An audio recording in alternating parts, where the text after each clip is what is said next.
Miriam the prophet took the timbrel in her hand, and all the women followed her, just as she had planned. Those lyrics are by Debbie Friedman, but the words are mostly faithful to the biblical text. As the Torah tells it, though, Miriam isn't the only woman with a timbrel. All the women seem to have them. Echoing an ancient midrash, Rutgers musicologist Rebecca Cypress asks, where did they get these timbrels? And even if they had them, did they have time to pack them in the haste with which they left Egypt? Perhaps the answer is that enslaved Israelite women had these instruments all along, intoning their prayers for liberation to musical accompaniment. Cypress proposes an analogous case from more recent history, the enslavement of black people, which suggests that it is perfectly reasonable for enslaved people to use musical instruments both during slavery and upon their escape. The black peoples who were kidnapped from Africa in the 16th through 19th centuries and forced into slavery had their own traditions of song and instrumental performance. Forcibly separated from their homes and very often from their families, they fused the individual musical traditions of their original nations with those of other enslaved black peoples, keeping those traditions alive as a means of building and maintaining a sense of community and human dignity. Cypress points to 19th century newspaper advertisements seeking the return of black people who had escaped enslavement, many of which indicate that the fugitive was a talented instrumental musician, and in some cases that they fled with their instruments. She writes, even in their terrifying and pressured moment of escape, these enslaved people paused to take their musical instruments with them. This act should be understood as signifying defiance of their captors and resistance to the dehumanization that had been imposed upon them.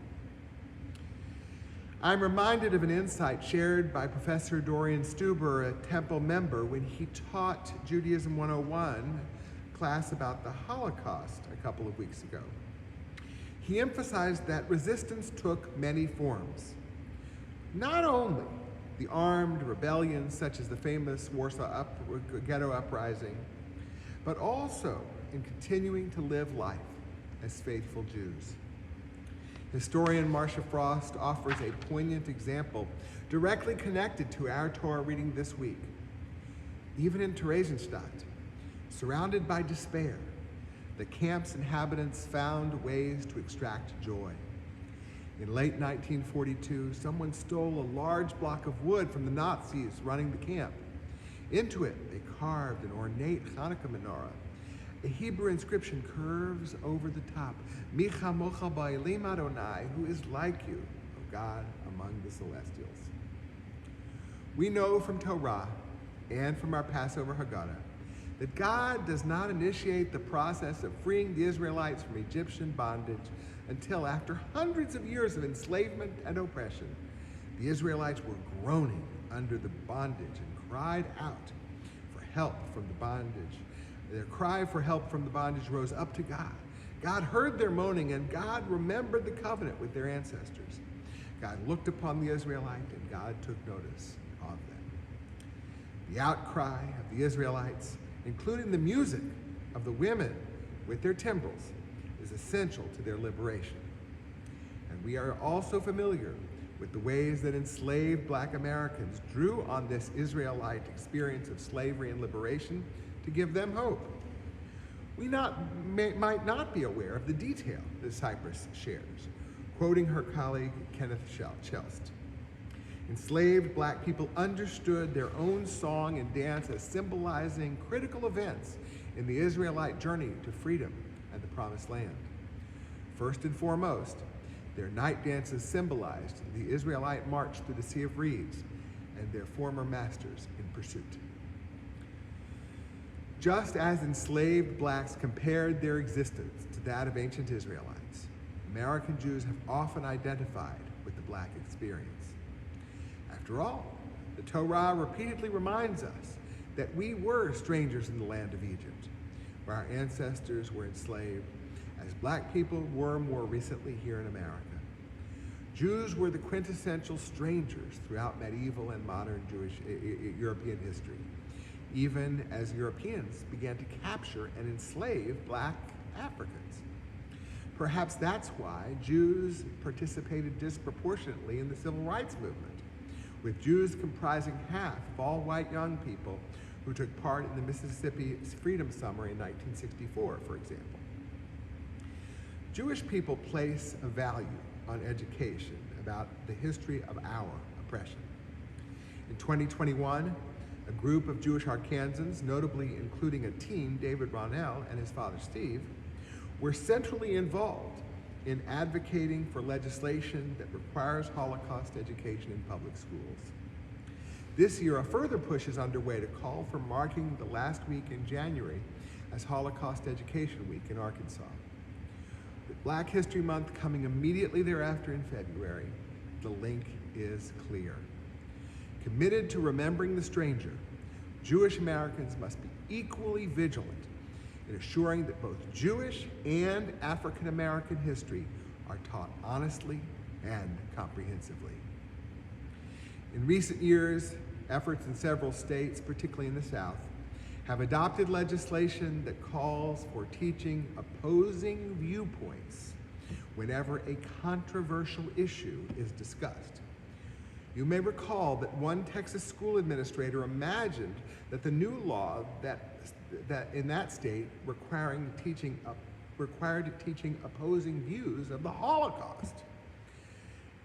The legislation was aimed at Black history, and yet the loudest outcry came when Jewish history was threatened. Don't get me wrong, there is no legitimate alternative view about the Holocaust. And the same may be said of slavery, of peonage, of conflict leasing, of Jim Crow, of racial terror lynchings, all of which fall under the heading of white supremacy. Make no mistake, Black history is under attack from the governor of Arkansas and may soon be threatened in the General Assembly. While Governor Sanders has signed an executive order prohibiting all indoctrination in public schools, the Arkansas Times reported earlier this week that she distributed Ben Carson's Why American Matters, best described as a Christian propaganda tract in Helena Public Schools. Meanwhile, the African American Studies curriculum has been singled out as the only subject matter targeted after the governor's executive order. While I typically avoid partisan references from the pulpit, given the affiliations of our governor and the supermajority in our General Assembly, findings from 2021 polls of Republicans must be shared to understand the impulse guiding our Arkansas government today. A Monmouth University poll found that 46% of Republicans disapprove of teachers educating students on the history of racism. Lest that poll be dismissed as an outlier, a USA Today Ipsos poll found that fewer than 40% of Republicans supported supported schools teaching about the ongoing effect of slavery, and a Reuters Ipsos poll found in July found that 32% of Republicans opposed teaching high school students about racism's impact in the U.S. Rabbi Randy Scheinberg encourages all of us to be the Miriams of our times, the bearers of timbrels. And like Miriam, Moses, and all the people of every gender at the shores of the sea, we are blessed with a song that doesn't come out of nowhere. Our ancestors, be they enslaved Israelites, enslaved Black Americans, or both, began singing their songs of liberation while they were still in bondage. Still, they found new moments in which to sing, celebrating freedom, lamenting steps backward, and rejoicing in liberation once again.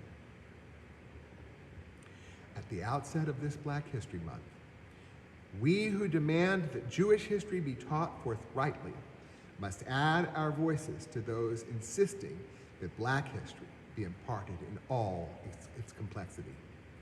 Let our voices rise in remembrance of oppression. Only then may we sing freedom's song.